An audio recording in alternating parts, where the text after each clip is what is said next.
आज का विषय है भारतीय इतिहास में वामपंथी तथा दक्षिणपंथी वाद विवाद। इसके अंतर्गत हम देखेंगे सर्वप्रथम पृष्ठभूमि। पृष्ठभूमि में इन दोनों शब्दों का शाब्दिक अर्थ क्या है, इसके पश्चात व्यावहारिक अर्थ क्या है। इसमें हम देखेंगे वैश्विक संदर्भ में वामपंथ व दक्षिणपंथ की अवधारणा किस प्रकार से प्रारंभ हुई थी। इसके बाद वामपंथी इतिहास लेखन की अवधारणा तथा वामपंथ की क्या मान्यताएं हैं, क्या इनके विश्वास हैं, किस पर वामपंथ आधारित है, विस्तार पूर्वक इस पर हम चर्चा करेंगे। फिर इसके पश्चात दक्षिणपंथी इतिहास लेखन की अवधारणा, उसकी क्या मान्यताएं हैं, इस पर विचार करेंगे और अंत में मूल्यांकन प्रस्तुत करेंगे। तो आइए शुरू करते हैं। भारतीय इतिहास में वामपंथी दक्षिणपंथी वाद विवाद। पृष्ठभूमि, शाब्दिक अर्थ देख लेते हैं। वामपंथ का शाब्दिक अर्थ होता है बाईं ओर जाने वाला रास्ता या बाईं तरफ का रास्ता, तथा दक्षिणपंथ का शाब्दिक अर्थ होता है दाईं ओर जाने वाला रास्ता अथवा दाईं तरफ का रास्ता। व्यवहारिक प्रायोगिक अर्थ इसका देख लेते हैं, किस प्रकार से ये प्रयुक्त होता है व्यवहार में। इन शब्दों का व्यवहारिक प्रयोग हमें फ्रांस की क्रांति के काल में सर्वप्रथम देखने को मिलता है। फ्रांस की क्रांति के काल में जब स्टेट्स जनरल या सामान्य सभा की बैठक बुलाई गई, उस समय दाहिनी ओर सभाध्यक्ष जो थे, उनकी दाहिनी तरफ बैठने वाले प्रतिनिधियों को, जो फ्रांस के उच्च वर्ग, सामंत वर्ग तथा पादरी वर्ग से संबंधित थे, जो पुरातन व्यवस्था अथवा राजतंत्रीय व्यवस्था के समर्थक थे, दक्षिणपंथी कहे गए। ये दाईं ओर बैठे और दक्षिणपंथी कहे गए। बाईं तरफ बैठने वाले प्रतिनिधि जो आम जनता तथा कृषक एवं मजदूर वर्ग से संबंधित थे, वह वामपंथी कहे गए, जो पुरानी व्यवस्था में परिवर्तन कर सामान्य जनता, कृषक एवं मजदूरों की स्थिति के सुधार के समर्थक थे। ये वामपंथी कहलाए, क्योंकि ये बाईं ओर बैठते थे। दक्षिणपंथी दाहिनी ओर बैठा करते थे, आसंदी के या अध्यक्ष के, जो भी हेड थे वहाँ के स्टेट जनरल में, उसके दाईं और बाईं ओर बैठने के कारण ये दक्षिणपंथी और वामपंथी कहलाए। इस घटना के पश्चात इंग्लैंड, अमेरिका, विश्व के अन्य देशों में भी, भारत में भी कृषक और मजदूरों के पक्ष में जो लोग बात करते हैं, व्यवस्था परिवर्तन के जो समर्थक लोग हैं, वे वामपंथी कहलाए, और जो पुरानी व्यवस्था को आधार मानकर संस्कृति, सभ्यता, राष्ट्र गौरव आदि भावनाओं को लेकर जो चलते हैं, वो दक्षिणपंथी कहलाए। इस तरह से वामपंथ और दक्षिणपंथ का अर्थ इस प्रकार से रूढ़ हुआ। इतिहास सत्य एवं तथ्यों पर आधारित होता है। जैसी घटना होती है वैसा ही उसका विवरण इतिहास में लिखा जाता है, किंतु विचारधाराओं से प्रभावित होकर जब इतिहास का लेखन होता है तो वह सत्य से कहीं न कहीं दूर निकल जाता है। तो इन दोनों दृष्टिकोणों से किस प्रकार से भारतीय संदर्भ में इतिहास का लेखन हुआ, इस पर विस्तार पूर्वक हम चर्चा करेंगे। E.H. डांस ने लिखा है, इतिहास सत्य है और सत्य ही इतिहास है, ऐसा इतिहास की प्रशंसा में कहा जाता है। यह आम धारणा है कि इतिहास लेखन में सत्य का वर्णन आसान कार्य है, किंतु वस्तुतः यह कार्य सरल न होकर दुरूह है। D.D. कौसाम्बी लिखते हैं, इतिहास लेखन की अपेक्षा उसे परिवर्तित करना ही अधिक महत्वपूर्ण कार्य है। ये वामपंथियों की अवधारणा भी है कि वो इतिहास को बदलना चाहते हैं, अलग दृष्टिकोण से लिखना चाहते हैं। आइए सबसे पहले हम देख लेते हैं वामपंथी इतिहास लेखन की क्या अवधारणा या क्या मान्यताएं हैं, किन मान्यताओं के ऊपर ये इतिहास का लेखन करते हैं और किस प्रकार लेखन भारत के संदर्भ में हुआ, इस पर हम चर्चा करेंगे। अर्थ तत्व समाज का केंद्र बिंदु। आर्थिक तत्व को समाज का केंद्र बिंदु मानते हैं। वामपंथी विचारकों के अनुसार अर्थ तत्व इतिहास तथा समाज का केंद्र बिंदु है। अर्थ तत्व ही एकमात्र ऐसा तत्व है जिसके अनुसार समाज की संरचना, उसकी संस्थाएं किस प्रकार होंगी और इसी के आधार पर इतिहास निर्धारित होता है, ऐसा वामपंथी विचारकों का मानना है। इस आधार पर यह इतिहास का लेखन करते हैं। भोजन, वस्त्र आवास, इसको ये प्रमुख विषय वस्तु के रूप में स्वीकार करते हैं। ये किसी आदर्शवादी विचार से प्रभावित न होकर सीधे मूल बातों पर भोजन, वस्त्र और आवास की बात करते हैं। इसको केंद्र बनाकर इतिहास लेखन करते हैं।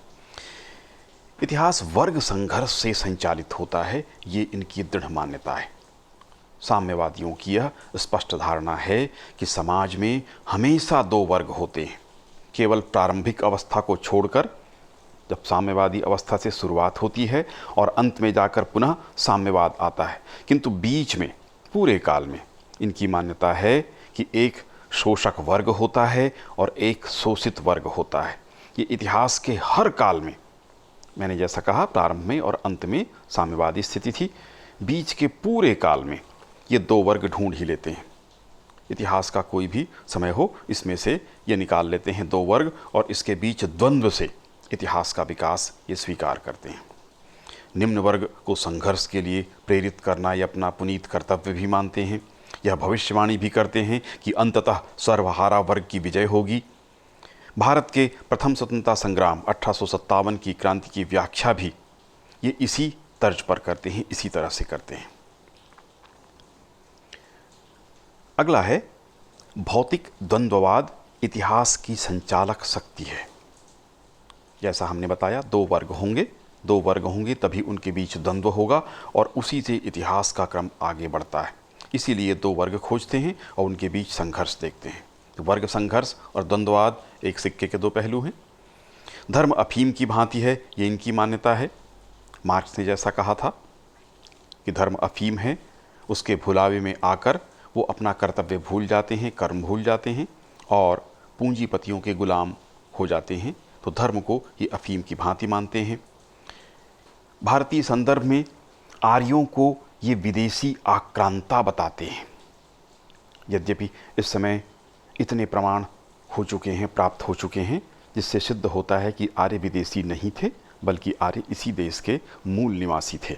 किंतु इन्होंने ये धारणा प्रबल की, स्पष्ट करने का प्रयास किया, तर्क ढूंढे और ये बताया कि आर्य विदेशी थे। क्योंकि ये हर जगह दो वर्ग खोजते हैं। जहाँ पर दो वर्ग नहीं खोज पाते वहाँ पर वो क्रिएट कर देते हैं, उत्पन्न कर देते हैं। तो आर्यों को इन्होंने विदेशी आक्रांता बता दिया और मूल निवासियों के साथ उनका संघर्ष इन्होंने बताया। तो ये आर्यों को विदेशी आक्रांता बताते हैं, उसी वर्ग संघर्ष की अवधारणा या द्वंद्व की अवधारणा के आधार पर। मध्यकाल में धर्मनिरपेक्षता के आरोपण का प्रयास इनका होता है। वामपंथी इतिहासकारों के द्वारा मध्यकाल में इस्लामिक आक्रमणकारियों एवं शासकों के द्वारा किए गए धार्मिक अत्याचारों को ये स्वीकार नहीं करते, जबकि ये पूरी तरह से स्पष्ट है कि धार्मिक अत्याचार खुलेआम हुए थे, कत्लेआम हुआ था, स्त्रियों पर तो अत्यधिक अत्याचार हुआ था। किंतु ये उस काल को भी धर्मनिरपेक्ष साबित करने का प्रयास करते हैं। तो ये भी इनकी धारणाओं में से भारतीय संदर्भ में प्रमुख धारणा है। भगवान राम एवं कृष्ण को अनैतिहासिक मानना। वामपंथी इतिहासकारों के द्वारा भगवान राम एवं कृष्ण को अनैतिहासिक करार दिया जाता है। इनके द्वारा भगवान राम एवं कृष्ण को एक मिथक अथवा काल्पनिक पात्र के रूप में निरूपित किया जाता है। ये भी इनकी धारणा है, जिस आधार पर ये भारतीय इतिहास का लेखन करते हैं। वर्तमान इतिहास को मिथ्या मानना। वर्तमान में जो कुछ इतिहास है उसको ये मिथ्या मानते हैं, क्योंकि इनकी मान्यता है कि यह पूंजीवादी वर्ग के द्वारा, पूंजीपति वर्ग के द्वारा इस इतिहास का लेखन कराया गया है। पूंजीवादी दृष्टिकोण से इतिहास का लेखन हुआ है, इस कारण से यह इतिहास झूठा है, मिथ्या है। ये इनकी मान्यता है। प्राचीन भारतीय इतिहास को ये प्रामाणिक नहीं मानते।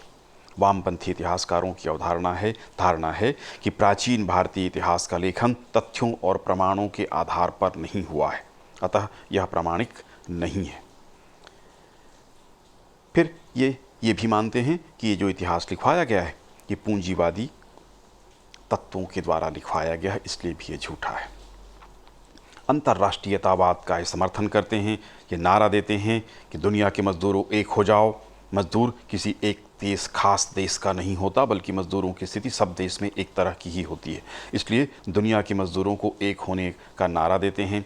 अंतर्राष्ट्रीयतावाद का ये समर्थन करते हैं।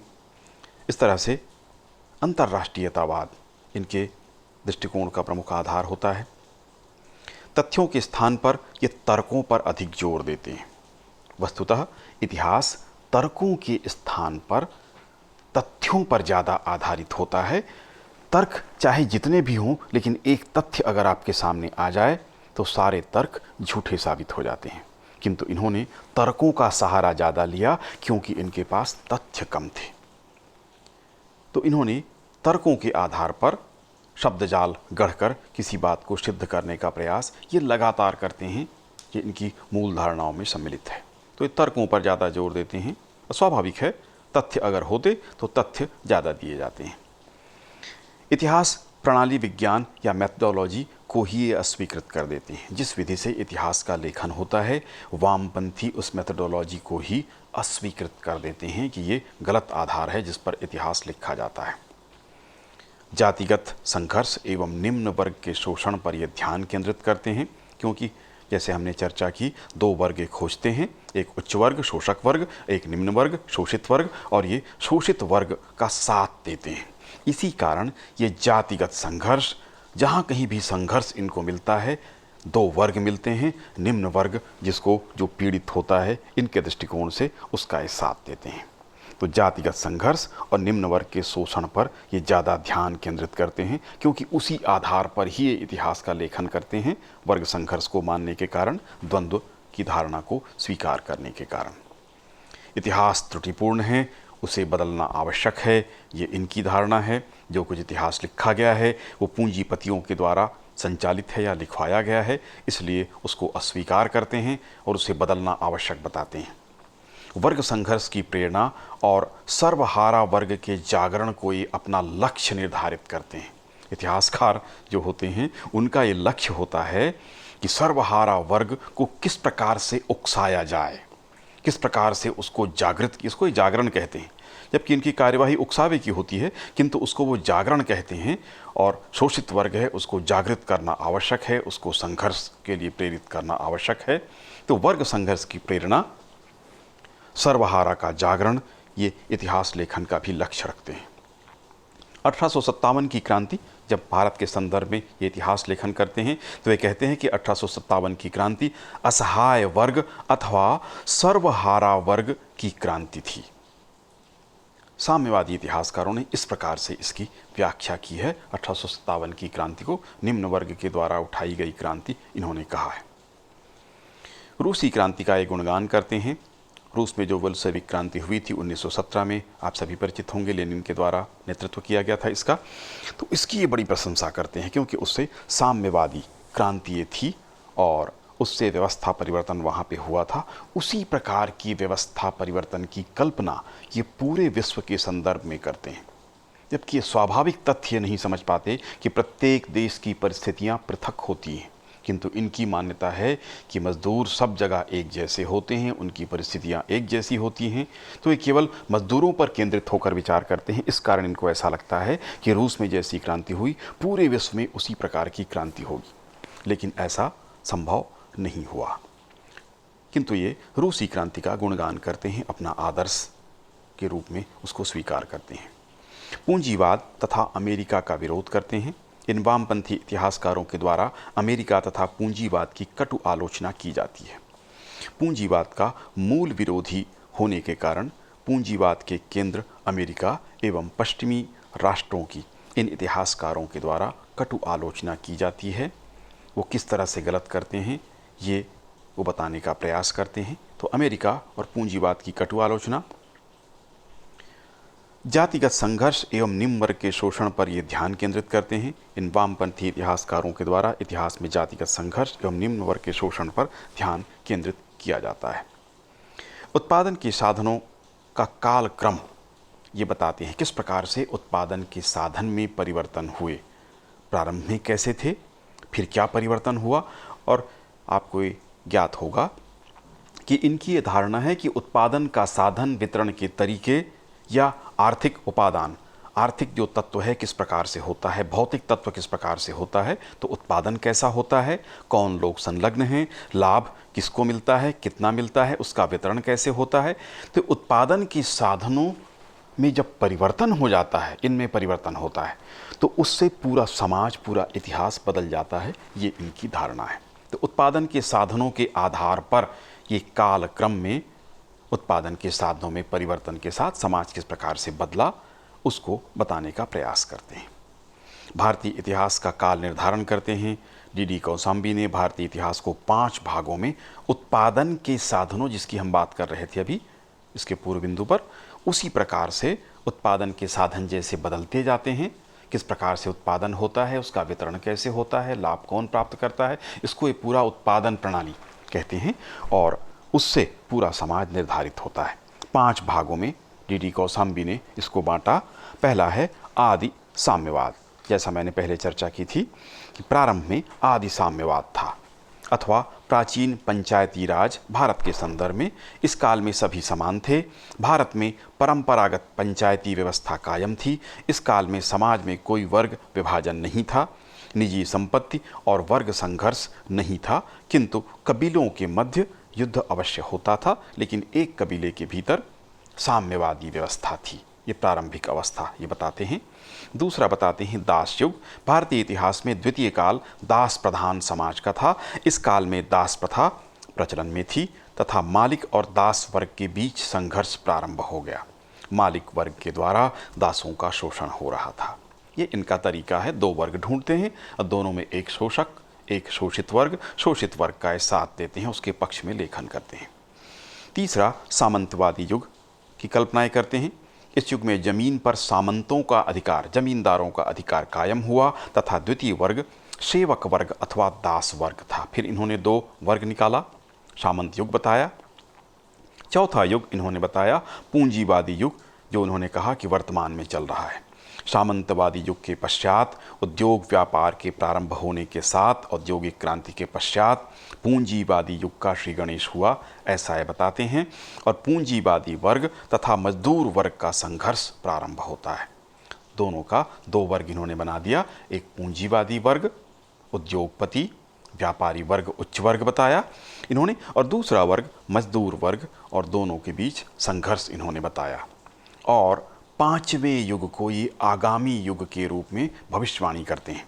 वामपंथी विचारकों के द्वारा आगामी युग के रूप में समाजवादी अथवा साम्यवादी युग की भविष्यवाणी की जाती है कि वर्ग संघर्ष जब पक जाएगा, अत्यधिक सीमा तक, अपनी सीमा तक पहुंच जाएगा, चरम सीमा तक, तो उसके पश्चात साम्यवादी व्यवस्था कायम होगी, जैसा रूस में हुआ उसको आदर्श के रूप में, चीन में भी इसी प्रकार से हुआ, इस तरह से ये बताते हैं। तो आगामी युग वामपंथियों का युग होगा, सर्वहारा वर्ग की सत्ता कायम होगी, ये बताते हैं। प्रमुख वामपंथी इतिहासकार भारत के संदर्भ में डी कौशाम्बी, इरफान हबीब, रोमिला थापर, विपिन चंद्र, आर.एस. शर्मा, रजनी पामदत्त आदि का नाम इसमें सम्मिलित है। महाराणा प्रताप एवं शिवाजी को हिंदू राष्ट्रवाद के प्रतीक के रूप में ये मानते हैं। इनको राष्ट्रवादी ये नहीं मानते, बल्कि ये कहते हैं कि हिंदू राष्ट्रवादी थे, धर्म के समर्थक थे, इस तरह से इनकी आलोचना करते हैं।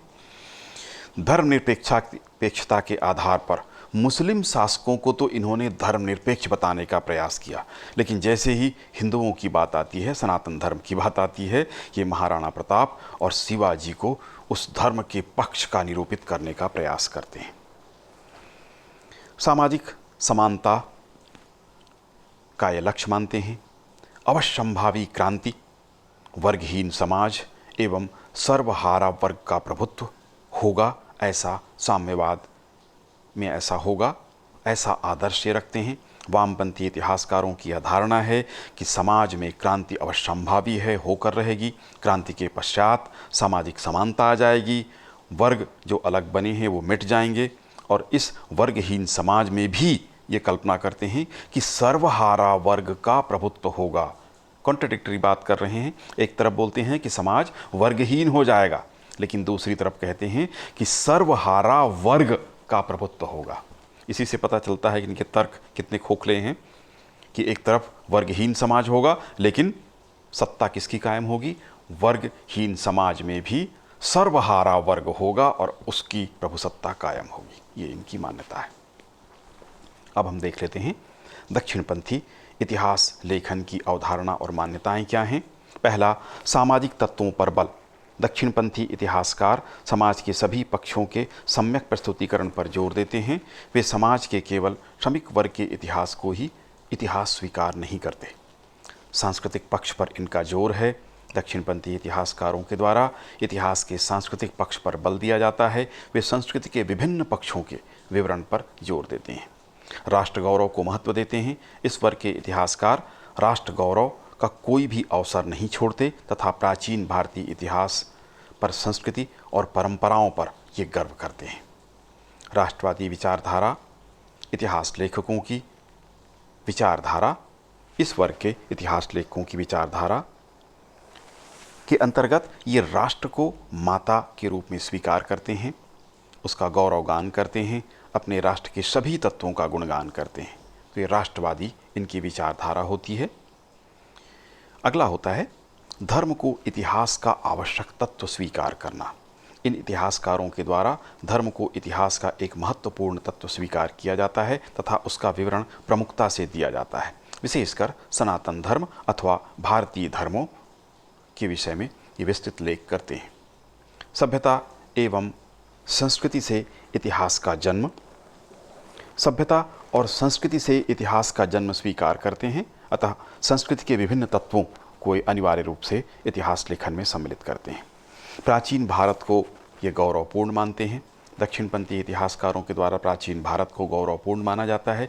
इस काल की संस्कृति, धर्म, आध्यात्म, कलाओं, परंपराओं आदि का गौरवपूर्ण विवरण इनके द्वारा दिया जाता है। भारतीय इतिहास के संदर्भ में आर्यों को भारत का मूल निवासी ये स्वीकार करते हैं, जैसा कि वर्तमान में प्रमाणित भी हो चुका है कि आर्य भारत के ही मूल निवासी थे, तो इनकी ये मूल अवधारणा रही थी। इस अवधारणा को ये स्वीकार करते हैं। पुरातात्विक स्रोतों का ये प्रयोग करते हैं अपने मत और मान्यताओं की पुष्टि के लिए। इनके द्वारा पुरातात्विक स्रोतों का प्रयोग किया जाता है। यथा भगवान राम के अस्तित्व को स्वीकार कराने हेतु सेतुबंध के जो प्रमाण प्राप्त होते हैं, नासा के द्वारा भी ये प्रमाण दिए गए हैं। पुरातात्विक आधार पर भी ये प्रमाणित होता है। उसके अवशेष भारत और श्रीलंका के बीच प्राप्त होते हैं, इसका प्रमाण देते हैं। श्री कृष्ण के अस्तित्व को स्वीकार कराने हेतु द्वारिका नगरी के जो प्रमाण मिल रहे हैं उसको ये समक्ष लाते हैं। सरस्वती नदी के प्रमाणन हेतु भी नासा से प्राप्त प्रमाण और पुरातात्विक स्रोतों से भी जो प्रमाण मिलते हैं, सभ्यता के अवशेष प्राप्त होते हैं। और इसीलिए ये सिंधु घाटी की सभ्यता को केवल सैंधव सभ्यता न मानकर मूलतः सरस्वती नदी घाटी की सभ्यता स्वीकार करते हैं अथवा सिंधु सरस्वती सभ्यता का नाम देते हैं। मात्र आर्थिक अथवा श्रमिक इतिहास को ये समग्र इतिहास के रूप में स्वीकार नहीं करते। यद्यपि ये आर्थिक तत्व को भी स्वीकार करते हैं कि इतिहास का अंग है, किंतु केवल आर्थिक अथवा श्रमिक इतिहास को समग्र इतिहास ये स्वीकार नहीं करते। तथाकथित धर्मनिरपेक्षता की ये कटु आलोचना करते हैं। विशेषकर दक्षिणपंथी इतिहासकारों के द्वारा, जो वामपंथियों के द्वारा धर्मनिरपेक्षता की परिभाषा दी जाती है, जिसके आधार पर वो मध्यकाल को धर्मनिरपेक्ष सिद्ध करने का प्रयास करते हैं, या राणा प्रताप शिवाजी को ये धर्म से प्रभावित सिद्ध करने की कोशिश करते हैं, उस तरह की जो धारणा है, वामपंथियों की जो धारणा है, उसकी एक कटु आलोचना करते हैं कि इस तरह से धर्मनिरपेक्षता सही नहीं है। ये इनकी अवधारणा है, इनकी धारणा है। वर्तमान इतिहास लेखन त्रुटिपूर्ण है, किंतु इसमें व्यापक परिवर्तन की आवश्यकता नहीं है, कुछ सुधार की आवश्यकता अवश्य है, ये इनकी धारणा है। अन्य देशों से आए भारतीय को ये भारतीय स्वीकार नहीं करते। विशेषकर जो आक्रमणकारी भारत में आए, यहाँ बस गए, उनको ये भारतीय स्वीकार नहीं करते। विदेशी धर्मों पर इनकी संदेह दृष्टि होती है। जिन धर्मों को भारत ने उद्भूत किया, भारत में उद्भूत हुए, जिनमें जैन, बौद्ध, सिख और सनातन धर्म मुख्य हैं, या यहाँ के संप्रदाय, इनको छोड़कर जो विदेशी धर्म हैं, विशेषकर इस्लाम अथवा ईसाई धर्म के प्रति संदेह की दृष्टि रखते हैं। भारतीय आध्यात्मिक परंपरा एवं दर्शन की प्रशंसा करते हैं। दक्षिणपंथी इतिहासकार भारत की आध्यात्मिक परंपरा एवं दर्शन का जो वाङ्मय है, उसके बड़े प्रशंसक हैं, उन पर ये गर्व करते हैं। वामपंथी इतिहास लेखन को ये एक पक्षी बताते हैं कि वह केवल श्रमिक और आर्थिक इतिहास पर, द्वंद्व पर, वर्ग संघर्ष पर कायम है, वो एक पक्षी है। ये इनका आरोपण है या आरोप है वामपंथियों पर। विदेशी इतिहासकारों के लेखन की आलोचना करते हैं। विदेशी इतिहासकार, विशेषकर अंग्रेज इतिहासकारों के द्वारा भारत का जो इतिहास लिखा गया उसे दक्षिणपंथी इतिहासकार स्वीकार नहीं करते, और जो मुस्लिम आक्रमणकारी थे उनके साथ जो इतिहासकार आए थे जिन्होंने विवरण दिया था त्रुटिपूर्ण भारत का, उसकी भी ये कटु आलोचना करते हैं। भगवान राम एवं कृष्ण को ऐतिहासिक सिद्ध करने का प्रयास करते हैं, जैसे मैंने पहले भी चर्चा की इसी वीडियो में। तो राम सेतु, द्वारिका नगरी, इसके जो प्रमाण मिलते हैं उनको बताकर भगवान राम और कृष्ण को ऐतिहासिक बताने का प्रयास करते हैं, जो बहुत हद तक सत्य भी है। विद्यमान इतिहास में व्यापक संशोधन की आवश्यकता ये स्वीकार नहीं करते, यद्यपि परिवर्तन की आवश्यकताएं मानते हैं, किंतु आमूलचूल परिवर्तन ये स्वीकार नहीं करते। प्राचीन ज्ञान के प्रशंसक हैं। प्राचीन ज्ञान जिनमें प्राचीन भारतीय विज्ञान, रसायन शास्त्र, गणित, खगोल, आयुर्वेद, भारतीय कला, ज्योतिष, वास्तुकला आदि के ये बड़े प्रशंसक हैं। सनातन परंपराओं में आस्था रखते हैं। दक्षिणपंथी इतिहासकारों के द्वारा सनातन परंपराओं में अपनी आस्था व्यक्त की जाती है तथा सनातन मान्यताओं, विश्वासों व परंपराओं की इनके द्वारा प्रशंसा की जाती है। संस्कृत और प्राचीन लिपियों एवं लेखन की प्रशंसा करते हैं, उनके प्रशंसक हैं। संस्कृत भाषा को सभी भाषाओं का मूल स्वीकार करते हैं, जो वस्तुतः है भी, केंद्र में स्वीकार किया जाता है इसको। और जो प्राचीन लिपियां थीं उन लिपियों के भी ये प्रशंसक हैं। प्राचीन साहित्य पर जो साहित्य वाङ्मय है, दक्षिणपंथी इतिहासकार इस पर बड़े गर्व की अनुभूति करते हैं, उसकी प्रशंसा करते हैं। प्रमुख राष्ट्रवादी लेखकों में गोविंद चंद्र पांडे, B.P. सिन्हा, देवेंद्र स्वरूप, K.V. रमन, B.P. लाल, अजय मित्र Shastri, R.C. Majumdar, P.B. Kane, R.P. Tripathi, doctor Murli Manohar Joshi आदि प्रमुख माने जाते हैं।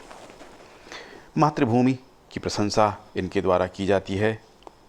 इस वर्ग के इतिहासकारों के द्वारा स्वदेश को मातृभूमि की संज्ञा दी जाती है तथा ये भारत की मिट्टी, देश की नदियों, देश की वनस्पति, यहाँ की भाषा, सभ्यता, संस्कृति सभी के प्रति प्रशंसात्मक दृष्टिकोण रखते हैं तथा उस पर गर्व महसूस करते हैं। तो ये दक्षिणपंथी इतिहासकार हैं जो भारतीय इतिहास लेखन में इस तरह की विचारधारा पर चलते हैं और इस तरह का कार्य करते हैं। मूल्यांकन देख लेते हैं। परस्पर विरोधी विचारधाराएं हैं। वामपंथी एवं दक्षिणपंथी विचारधाराएं परस्पर विरोधी विचारधाराएं हैं। दोनों की धारणा, मान्यताएं एवं विश्वास पृथक पृथक हैं, अतः इनके निष्कर्ष भी स्वाभाविक रूप से पृथक होंगे। तो ये परस्पर विरोधी विचारधाराएं हैं। पूर्वाग्रही विचारधाराएं हैं, पहले से ये पूर्वाग्रह लेकर चलते हैं। इतिहास के दृष्टिकोण से वास्तव में उचित तो नहीं है, किंतु फिर भी इनसे अलग दृष्टि से इतिहास का पृथक पृथक दृष्टि से अध्ययन अवश्य होता है। ऐतिहासिक दृष्टि से ये महत्वपूर्ण है। इतिहास की समृद्धि हेतु दोनों विचारधाराएं महत्वपूर्ण हैं। पृथक पृथक दृष्टि से अध्ययन के कारण इन दोनों विचारधाराओं के पृथक निष्कर्ष इतिहास की समृद्धि में सहायक सिद्ध होते हैं। दोनों की विषय वस्तु महत्वपूर्ण है। दोनों विचारधाराओं की विषय वस्तु पृथक पृथक है। वामपंथी विचारधारा जहां आर्थिक एवं श्रमिकों अथवा सर्वहारा को दृष्टि में रखकर अध्ययन करता है, वहीं दक्षिणपंथी विचारधारा के अंतर्गत सांस्कृतिक, सामाजिक, धार्मिक एवं राष्ट्रीय गौरव की दृष्टि से अध्ययन किया जाता है। अतः इतिहास को पूर्ण अथवा समृद्ध करने में दोनों ही विचारधाराएं सहयोगी सिद्ध होती हैं। इतिहास दृष्टिकोण पर नहीं बल्कि सत्य पर आधारित होता है। मूलतः इतिहास सत्य एवं तथ्यों पर आधारित होता है, न कि किसी विशेष विचारधारा की दृष्टि पर।